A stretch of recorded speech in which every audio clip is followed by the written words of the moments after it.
Life in a world that keeps changing. Think that it's progress you're making. Copy and paste pretty faces all the time. Pictures so perfect we play. Hello wonderful people, welcome back again to Anointed Lady TV, the home of news and politics.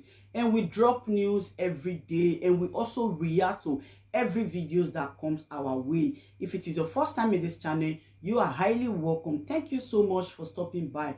And if you are returning subscribers, we appreciate you for your massive support, and we say may God richly bless you all for supporting this channel. And if you haven't subscribed, please kindly smash on the subscribe button, put on the bell so you get to know anytime we drop a new video.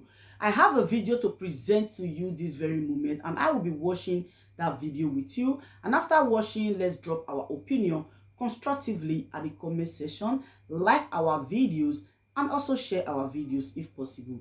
Bye for now. In this case, are you the whistleblower? Yes, I'm the whistleblower.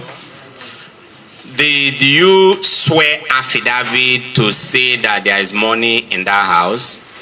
Yes, I swear on the affidavit 13 October.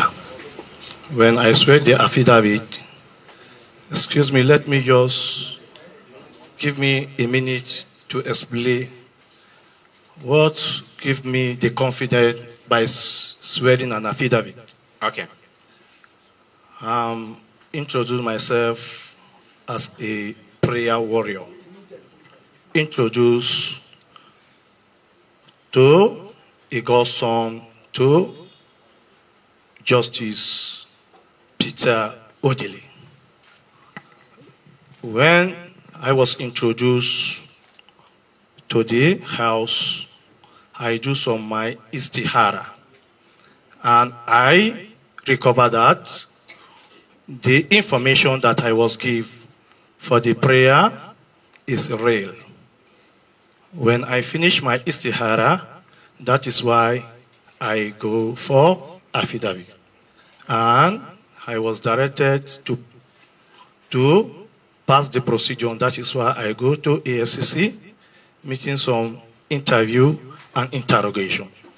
When I was waiting for their call, they called me, and we all assemble in Ministry of Justice. And I asked Mr. Lawrence that I start my journey from the AFCC, why I see myself here.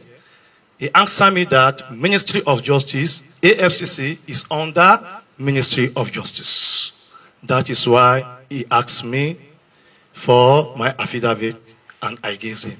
And he told me that he's working in the office. When he asked me for the surveillance, I agree. I go for the surveillance.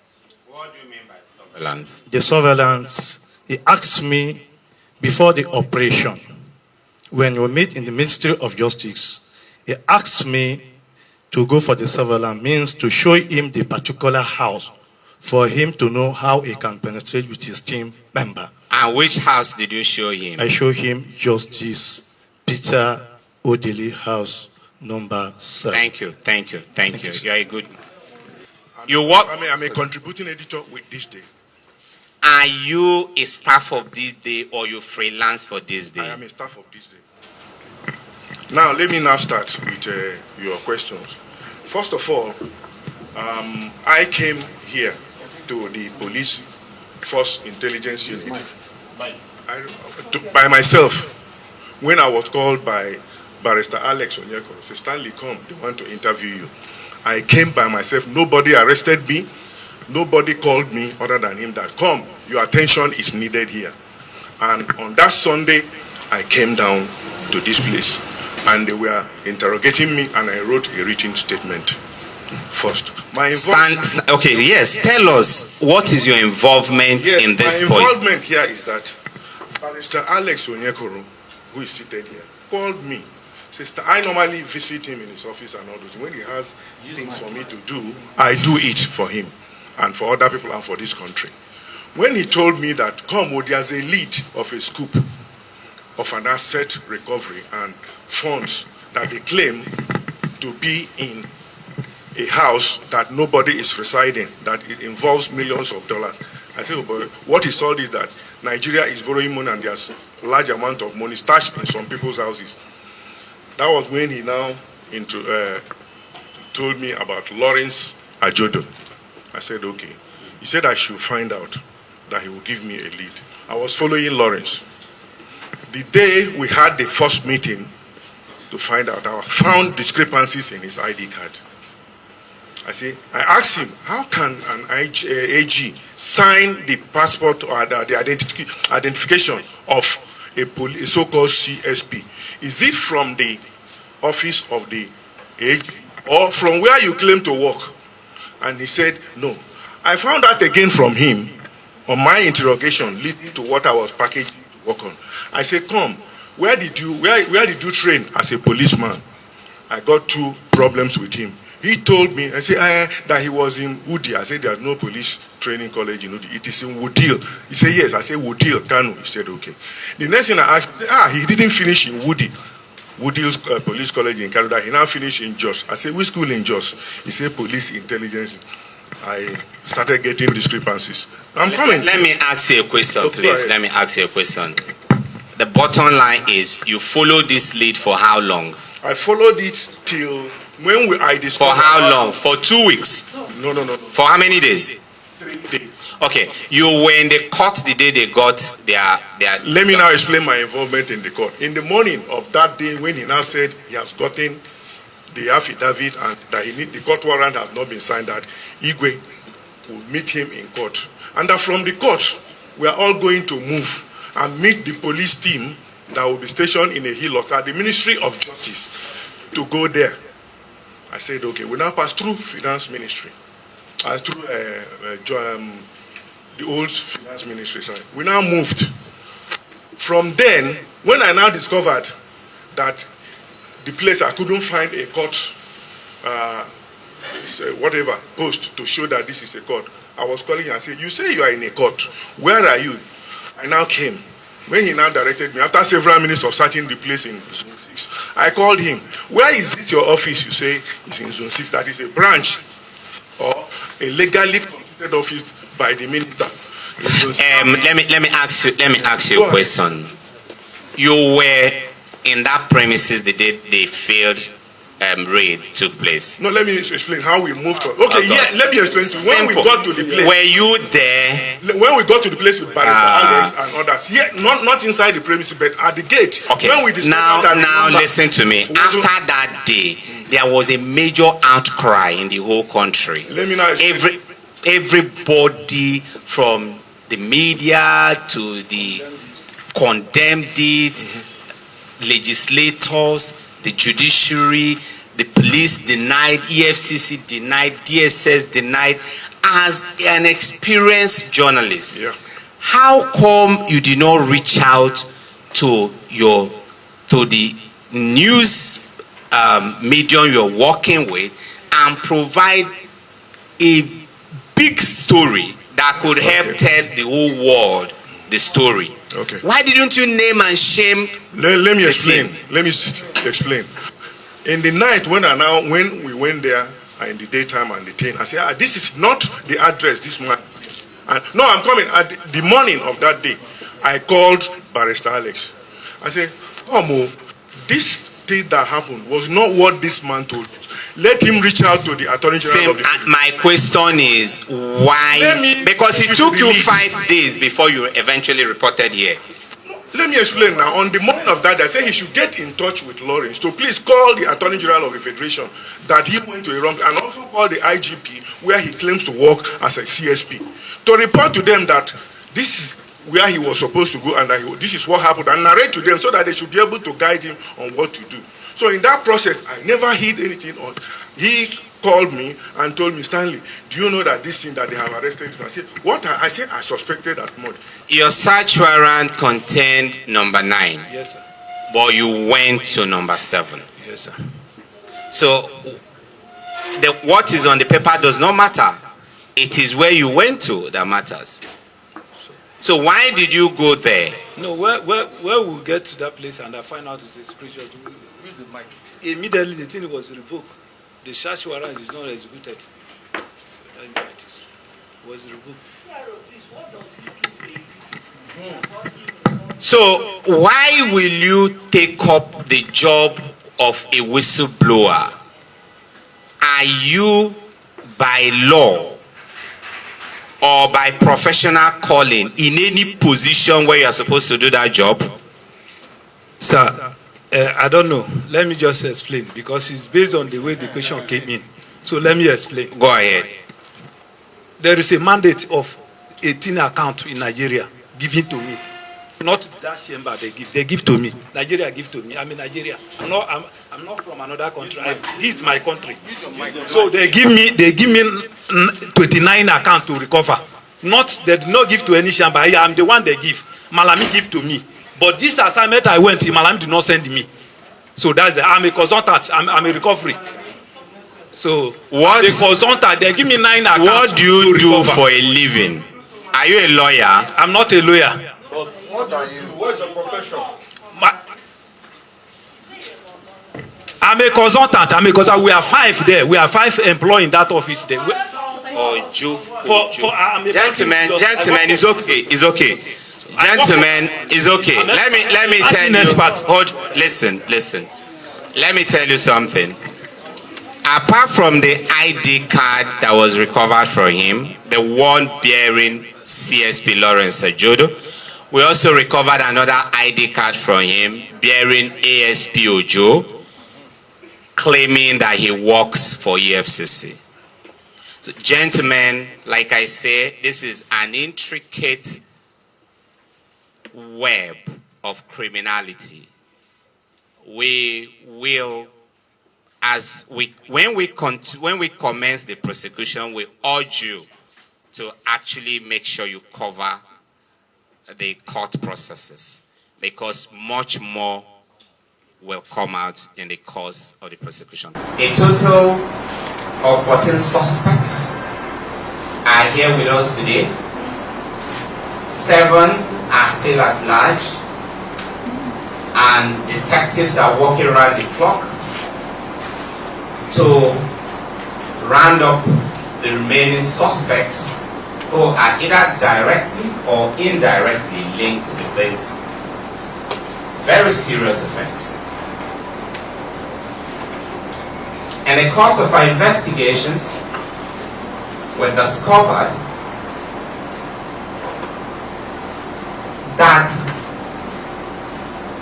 the man who was acclaimed to be a chief superintendent of police, Lawrence Ajodo, is in fact not a police officer.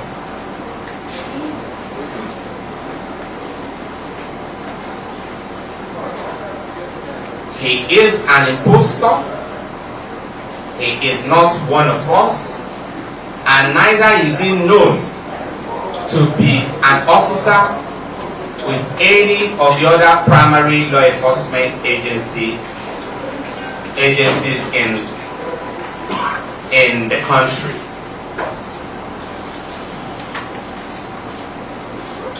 We discovered that although the team, this syndicate actually obtained a search warrant, that particular search warrant was obtained based on false representations that were made. The search warrant contained number 9, Imo Crescent, Imo River Street, but the house that they attempted to gain access into actually is number 7.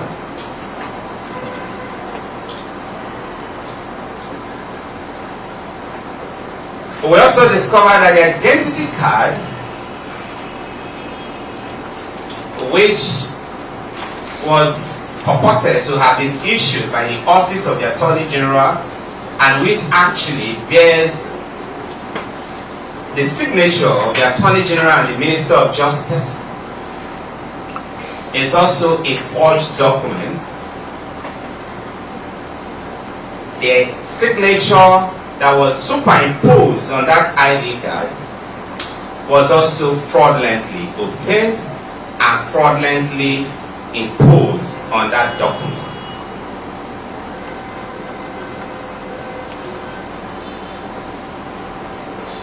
The crime was a well-conceived one, with actors drawn from different fields of human endeavors. It was a web-like arrangement with members of the syndicate having backgrounds in different fields such as law, journalism, banking, and even some rogue law enforcement agents. I will take you through the sequence of that story as quickly as we can. It was a bogus claim of whistleblowing, which originated from one Yusuf Adamu. Yusuf Adamu is a civil servant attached to Bauchi State Government Liaison Office here in Abuja. He claims to have a very intimate relationship with the family of the orderlies, and also claims to have inside knowledge of the working arrangements of the family. He is the first person who came out to say there was large amount of money in the house in foreign currencies ranging from pounds to euro to dollars. Yusuf Adamu thereafter contacted Bashir Musa. Bashir Musa is a clerk in the audit department of Central Bank of Nigeria, and sought the assistance of Bashir Musa in getting a spiritualist or a prayer warrior who could actually pray and get the money cleansed, as according to him there was some spell upon the money. Bashir in turn contacted Sheikh Ujibo and Abdullahi Adamu. These two men, or specifically Abdullahi Adamu, in turn contacted Aliyu Umar Ibrahim. Aliyu Umar Ibrahim claims to be an Islamic scholar and an Islamic prayer warrior who specializes in istihar kind of prayer. Subsequently paid a visit to the neighborhood where the house is located, took samples of soil, and then conducted his prayers or his spiritual exercise, and having gazed through his crystal balls, came back with a confirmation that indeed there are huge amounts of money in the house. And at that point in time, he took it upon himself to become the official whistleblower. He went a step further by going to the court to get an affidavit.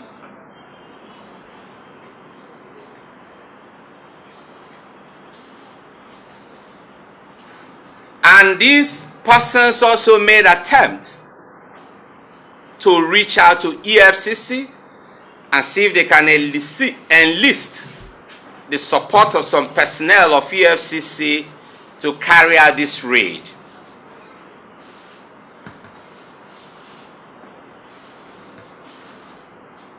In that process, Bayero Lawal was contacted. Bayero in turn contacted one Austin, who is still at large. And after failed attempts at enlisting the support of operatives of EFCC, Bayero intervened again and contacted one Ajia, one Sani, who is also at large.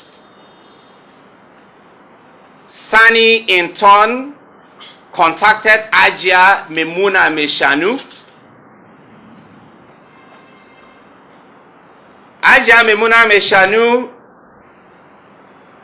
then decided to enlist the support of her cousin, one Michael Dieter-Spieth. Although Ajia is from Kano State, the mother is from the southern part of the country. He eventually had a meeting with Michael, with one other person currently at large known as Godwin. It was Godwin who eventually contacted Lawrence Ajodo, the acclaimed Chief Superintendent of Police,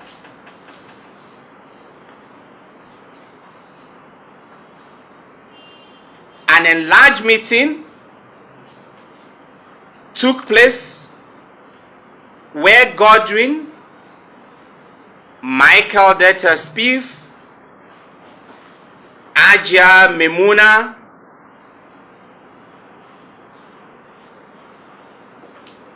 Lawrence Ajodo, the fake CSP, Bayero, and then Aliu Umar, who had now become known as the whistleblower, took place. In that meeting, the fake CSP demanded for the sworn affidavit, which had earlier been deposed by Aliu Umar. From that point, he took possession of that affidavit. Lawrence Ajodo took charge of the driving seat. And from that point, he coordinated the entire criminal enterprise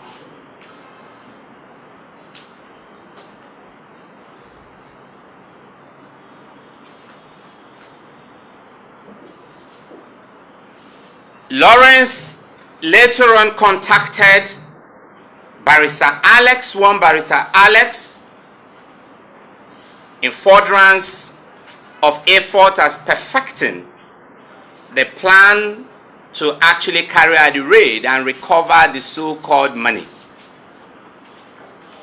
Barrister Alex in turn contacted Barrister Igwe, who also brought in one Stanley, who claims to be a journalist with one of the most reputable newspapers in this country.